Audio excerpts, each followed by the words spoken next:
If the whole tongue is red, it indicates heat or anti-heat, depending on whether it has a coating or not. When the whole tongue is equally red, we cannot actually pinpoint the location of the heat. Often, however, the tongue is either red only in a specific area, or although it is all red, it is redder in a specific area. The 5 areas where the tongue is commonly either red on a normal tongue or redder on a red tongue are the center, the sides or in the liver area, the sides around the center or in the stomach or spleen area, then the tip, the heart area, and the front third, the lung area. Okay, so the first tongue on the left below, the tongue body color is normal and has a red color on the center in the stomach area.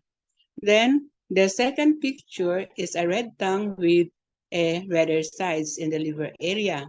Then the third picture is a red tongue with redder sides on the stomach or spleen area.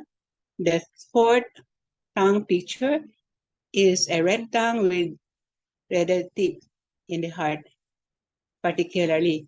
And then the last picture on the right, the tongue body color is normal and it has a red color on the front third or in the lung area. Okay. Now, a tongue with redder tip on red and red tongue body color with coating indicates heart full heat. Redder tip on red tongue without coating indicates heart empty heat. Redder sides on red tongue with coating indicates liver full heat. Redder sides on red tongue without coating indicates liver empty heat. Okay. Red sides around center on tongue with coating indicates stomach or spleen full heat. Red sides around the center, more on the right, on the tongue without coating indicates stomach or spleen empty heat.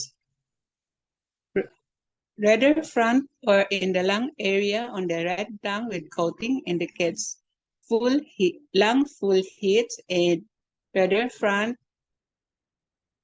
on red tongue without coating indicates lung empty heat. So, and then red center on the tongue with coating indicates stomach heat, and red center on tongue without coating indicates stomach empty heat. So the difference between full heat and empty heat is only the coating.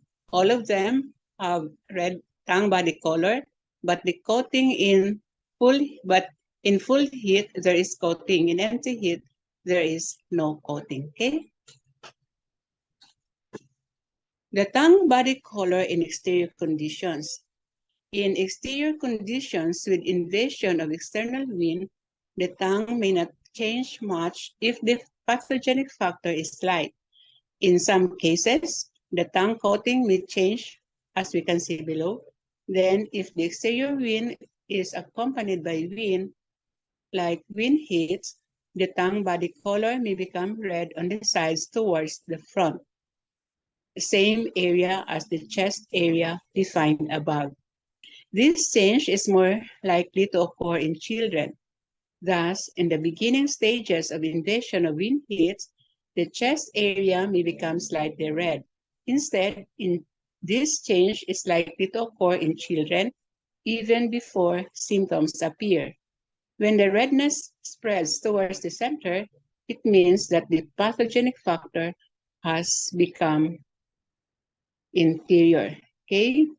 So, here it is illustrated how external wind heat manifests in the tongue in its early stage and its progression. In the earliest invasion of external wind heat, the tongue becomes red on the sides of the anterior third or on the lung area. When it remains untreated, the pathogenic factor, which is wind heat, moves to the interior, making the center now red as illustrated. Okay. Differentiation between heat and fire. Heat and fire are not the same, although they both share similar characteristics as they both pertain to heat in general sense. They are not quite the same. The distinction between heat and fire is particularly important in herbal therapy as they call for different treatment methods. Chinese books do not always use the terms heat and fire consistently. The confusion arises also because the term heat has two different meanings. In a broad sense, it indicates any syndrome characterized by heat, including fire. Thus, for example, liver fire is a heat pattern. In a narrow sense, heat is used as opposed to fire.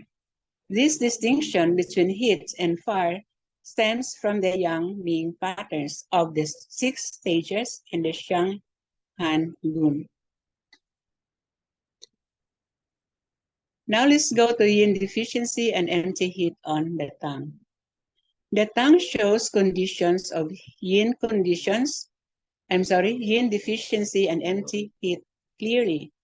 It is important to understand that although empty heat derives from yin deficiency, it takes time for it to develop. Therefore, a patient may display all the signs of yin deficiency on the tongue for several years without developing empty heat. And the tongue shows this clearly by being of a normal color and lacking of coating.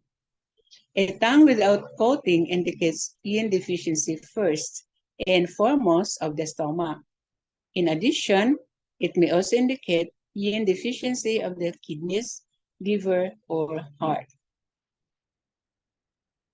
In fact, yin deficiency manifests on the tongue with a lack of coating.